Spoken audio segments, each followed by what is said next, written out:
Alright guys, it's snowing in Colorado, so that means one thing. It's time to do another video. So today I have two laptops that are very different from one another, but also have some similarities. So I got these two for the same price, $9.99. So I figured, what the heck, I'll do a review, see which one is a better buy, at least in my opinion. So on the left we have the Dell XPS 13-inch 2-in-1. And on the right, we have the MacBook Pro 13-inch. So let's get into it. All right, so let's get into the keyboards and trackpads first, because you can kind of see already they're very different.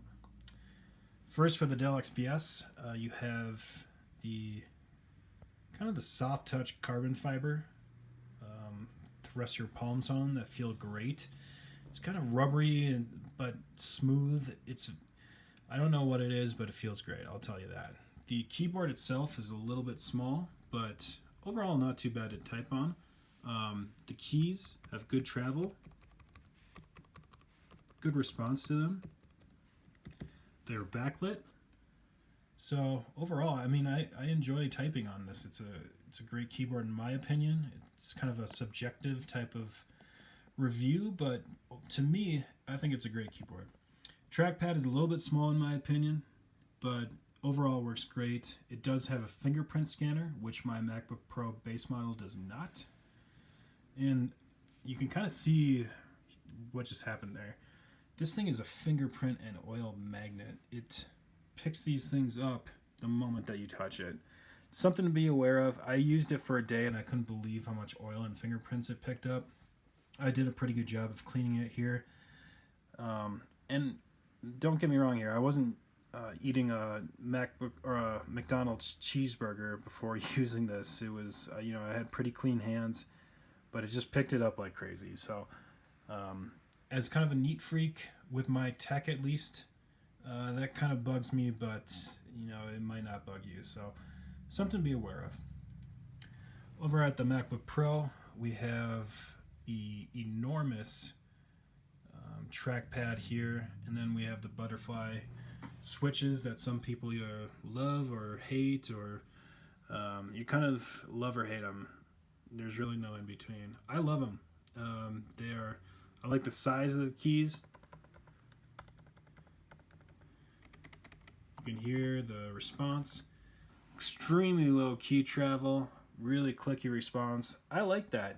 I think it's less stress on my fingers to type, and I can get that clicky response and know that I hit the keys. So me personally, I like it. And then you have the metal on top, glass trackpad here, huge trackpad, almost too big, but it doesn't get in the way or anything. So yeah, you can kind of see the difference between the two. Alright, let's talk displays. I have both of these at 100%. The displays is, again, very different setup here. We have the 13-inch Dell XPS that has the Infinity Edge displays with the very thin top side bezels. MacBook Pro that has kind of more uniform bezels, pretty thin all around, but definitely not as thin as the Dell XPS. The MacBook does have a little bit taller display. You can see that when they're side by side. And my camera might not do it justice, but the MacBook is considerably brighter. So if you're looking for something to use outside, I would say the MacBook would probably have a little bit better display for you. And it's a little bit higher resolution on the MacBook Pro. This one is the Retina display for the MacBook Pro. The Dell XPS version that I have is Full HD, 1920 by 1080. And the nits is just not quite as bright as the MacBook Pro. So while this is a great display, and I honestly love using this indoors, if you're using it outdoors, the MacBook Pro might be the way to go. But indoors, I think they're both great. Not a huge difference between the two, if you ask me. In terms of color, brightness, sure, you can definitely tell that the MacBook Pro is a little bit brighter than the Dell XPS. but the Infinity Edge display is very nice to look at, and obviously keeps it in a smaller form factor than the MacBook Pro. So in terms of form factor, we have the Dell XPS, which is amazingly a 13-inch laptop in an 11-inch chassis or form factor. It's crazy how they fit that huge display in such a small laptop. The MacBook Pro also has a great classy feel to it, kind of the Apple classiness that you would expect. If you take a look here, you can see that the Dell XPS is actually a little bit thicker than the MacBook Pro, and it also tapers off towards the back. So at this point in the very front, it's just a little bit thicker, but in the back it's considerably. Let's see if I can get that shot here. See there, it's definitely thicker in the back. So here's what they look like on top of each other. The Dell is obviously shorter by about an inch, I would say, close to, than the MacBook Pro. Lengthwise, they're about the same.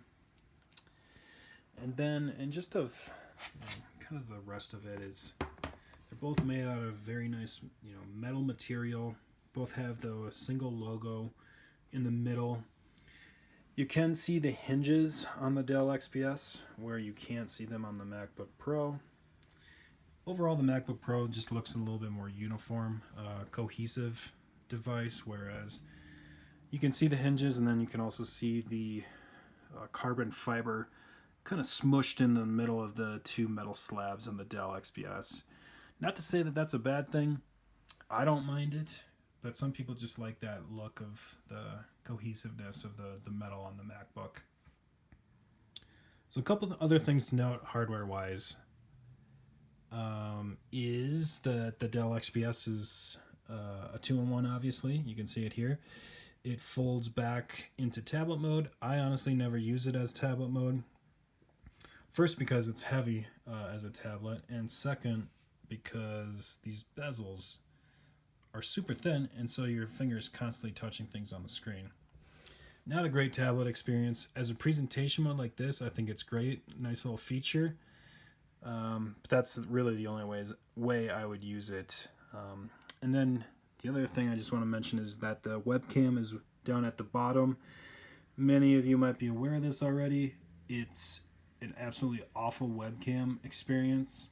It's looking straight up your nose. It's a terrible viewing angle when you're web conferencing. So it's just something to note if you do a lot of web conferencing, that webcam is just, it's terrible, and the people that you're conferencing with will notice that you look pretty awful on it.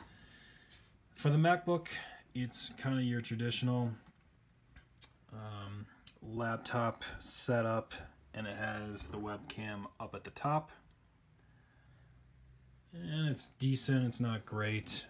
I don't know the exact resolution of it, but it gets the job done. So, I mean, overall, I'm not going to go too deep into specs or software, just because obviously software is very different on each one of these machines, and they use their specs differently depending upon their operating system. So it's kind of pointless to go into that comparison, but at the end it really comes down to, do you want Windows 10 or do you want Mac OS? Do you want 16 gigs of memory like this one has and a 2-in-1 feature?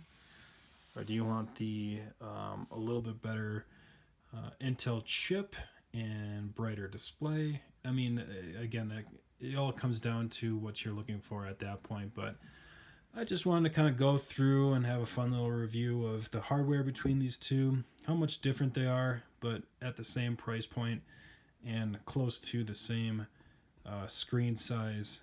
So you can see what you kind of get with each one of these. So, all right, guys. So, I hope you enjoyed the video.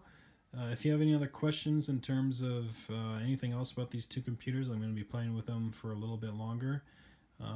So I can definitely answer those for you. Leave those in the comment section. Make sure you like the video, and subscribe for more comparisons and reviews. Thanks, guys.